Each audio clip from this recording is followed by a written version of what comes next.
Harry Potter and the Deathly Hallows Part 1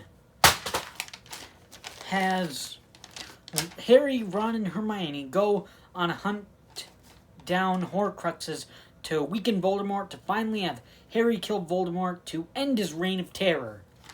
Oh, sorry. That last half happens in the second part movie.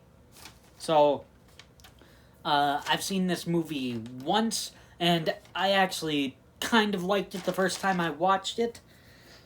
So we'll see how I like it this time. And I'm doing Deathly Hallows Part 1 review now, and Deathly Hallows Part 2 review about probably today or tomorrow. These are going to be like double feature reviews. So pretty much one after the other. So, without further ado, let's get on to the positives. First and foremost, Harry Potter's spells in the movie. He says stupefy four times. He says stupefy 4 times. He says expecto patronum. He says some spells trying to destroy the things, I think, to destroy the locket. And then when he's going under the water to get the Sword of Gryffindor, he says Dippin' Dots. Or Dippin' Done. Something dippin'. Whatever he says about that. So good enough. Harry Potter says a few spells in this movie. That's good. I like the scene in the beginning of the movie with Voldemort and his followers, and Voldemort needs to use someone else's wand to kill Harry, and he explains that both of them can wound each other, but they can't kill each other with their own wands. So I thought that was interesting. And the scene where Harry and his friends take off and fly through the air was actually kind of engaging. I like that scene. That was interesting. Cars are driving on the road and they're dodging the cars. I thought that was actually pretty cool. The locket aspect is interesting, where the more a person wears it, the more aggravated they become. Ron gets jealous of Harry and Hermione. I thought all of that was pretty interesting. The tale of the Deathly Hallows was really good.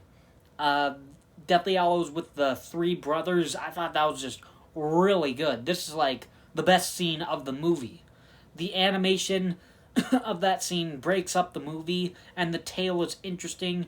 All 3 brothers have escaped death many times, so death rewards them each. One of them gets the Elder Wand, one of them gets the stone, and one of them gets an invisibility cloak. And in the end, they all unfortunately die. Like, one gets killed in sleep by his maid or something, I think. One of them hangs themselves from their wife or soulmate dying, whatever it was. And the 3rd brother was just bored or just lived too long, so he decided to decided to go off with death and die. So, like, that entire story was just so interesting, and it was easily the best part of the movie. And the last positive, negative, I mean, there's aspects to it, but that I like, that I don't like, but I actually kind of do like it that this was split into 2 parts. This movie was gonna walk so that the last movie could run.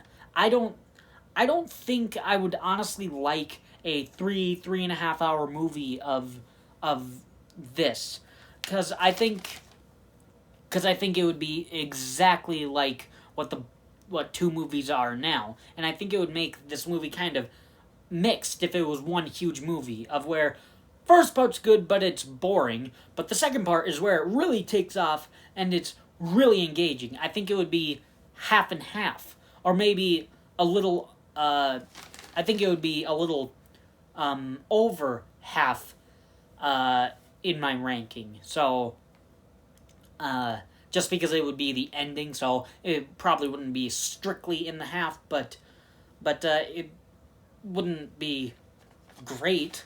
So I kind of do like it that it's split into two parts.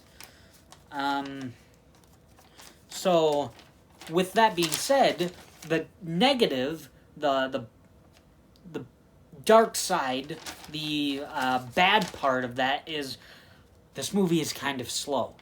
That's just the number one problem with these Part 1 movies, like Harry Potter and the Deathly Hallows Part 1, The Hunger Games Mockingjay Part 1, Twilight Breaking Dawn Part 1, which I haven't seen that last one, but I've seen the Hunger Games one.